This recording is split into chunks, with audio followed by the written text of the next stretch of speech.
Welcome back to the Sunday Business Page.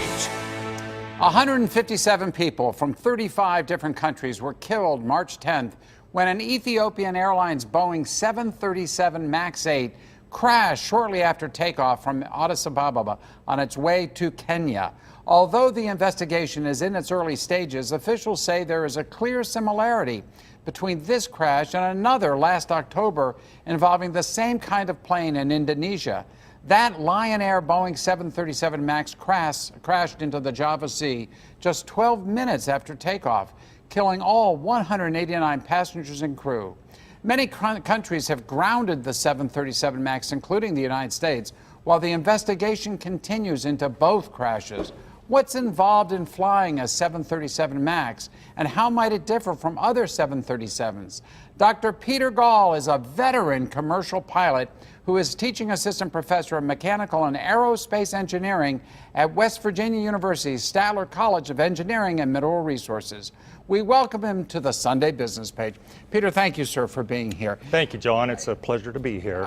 You know, our focus today is on West Virginia University, of course, and it's good to have you here. But, of course, this is an issue that doesn't really involve WVU. It involves your expertise. I think it's amazing, actually, that WVU has a commercial pilot who also has a doctorate, who teaches and is engaged in this. So congratulations to you for that. Thank you, John. And thank you for being here with us. Thank you. How complicated is a 737 MAX to fly?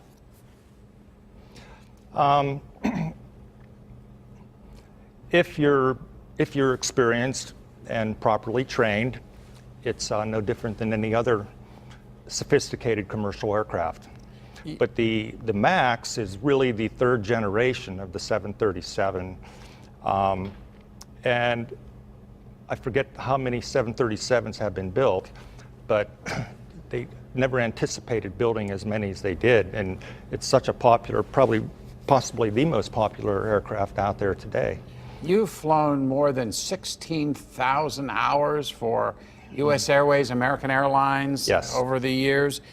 You've flown 737s. Yes. I don't know, were you a commercial pilot when the MAX, that just came out, right? So yeah, that's a new airplane, the MAX. There was the 737, then the second generation was what they call 737 Next Gen, and then the latest one that Boeing has marketed is this 737 MAX. What makes it different from the other?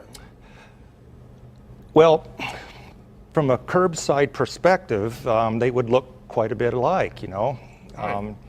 Engines under the wing, and, you know, fuselage is still, we used to have nicknames for that. But when you get up really close and take a look, there's a lot of differences. Not so much just on the shape of the airplane and the engine nacelles, but the software that's incorporated into what we call FMS, Flight Management System.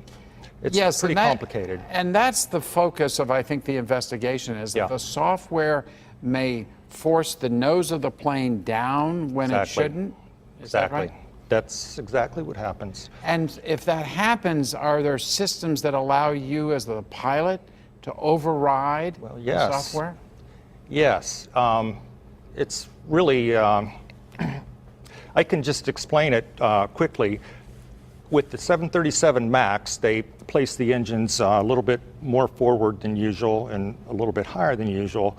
So they noticed when they were doing the flight testing that the aircraft needed a little stability augmentation. Put it this way, it needed a little help when it got extremely high angles of attack where it's about to stall. And so because of the placement of the engines, the airline, as it would take off, could stall and then just drop it. If flown improperly, it could stall, yes. Okay. Of course, every airplane will stall. So you just, you never go there, of course. But so they put this system on the airplane, and what it does is there's two sensors that sense we call it the angle of attack, but it's the pitch or how far the nose is up. And if one of those sensors sends a signal to this system will automatically force the nose of the aircraft down. Which would normally be a good thing. Yes, if you were going to stall, it would, give you a little help in the right direction. So what's going wrong? The intention was good. Well, what they think happened is one of the sensors started sending erroneous information to the computer, telling it, hey, we're in a stall, we need help. And so the airplane responds by pitching down, which normally unstalls a wing and gets you back to normal flying. But if you're not in a stall situation, forcing down could lead to obviously a crash. A catastrophe, especially right after takeoff, because you're close to the ground. Right. And that's the time when you don't want to have a control problem like that. Can you get to the bottom of this? Will the FAA, will the folks investigating? Oh, yes. You're comfortable and confident in that? Yes, I am. Yeah, they have the cockpit voice recorder, the flight data recorder, and it will have all the information on there to reconstruct what happened. I suspect they will do a very, very thorough investigation of that, and we will have answers, but they're reluctant to say too many things right now because you just want to be sure. Right. How do you teach this at WVU? How do you teach aerospace, engineering or whatever it is that you do down at? I mean, it used to be, at least in the older days, that most of the pilots of commercial airlines came out of the Vietnam War. Yeah. They came out of the military, the U.S. Air Force. And I always feel those are probably the best pilots. Maybe that's wrong to say, but you tend to think that military training. Yeah, it's very thorough. Yeah, it's very thorough, very intense, and but a lot of pilots today will not have that military background, I suspect. Yes, there's a pilot shortage that's already taking place. Really? That I've written and talked about quite a bit.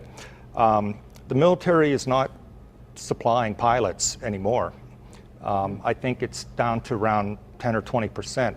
At one point, it was 50%. Half of the pilots hired were ex-military. Wow. And so that's caused a real shortage. And it hasn't hit the majors hard yet, but the regional carriers, some of them have had a real crisis because they can't find qualified pilots. What's hard to believe about this accident is the co-pilot, I believe, had 200 hours. Yeah, that seems so low. That is low by any standard. And the 737 is a two-pilot airplane. It's designed to be flown and operated by two pilots working in unison together. But with 200 hours, it almost looks like, one man was flying it because that's a very low experience level. Our Congress passed a law that to be any Part 121 carrier, you must have 1,500 hours, 1,500 hours. Wow. That's a lot more than 200. That's a lot more than 200, and they did not have 200 in Ethiopia. Yeah. Wow. Or the 1,500 you mentioned. Well, yeah. Peter Gall, it's so good to have you on the show. Thank you so much for sharing your John, expertise. it's a pleasure. And good luck to you in West Virginia University. I think it's great what you're doing down there and appreciate you sharing your information with us. Thank you very much, Thank John. you again. Appreciate it. We'll be back with more of the Sunday Business Page in just a few moments. Stick with us.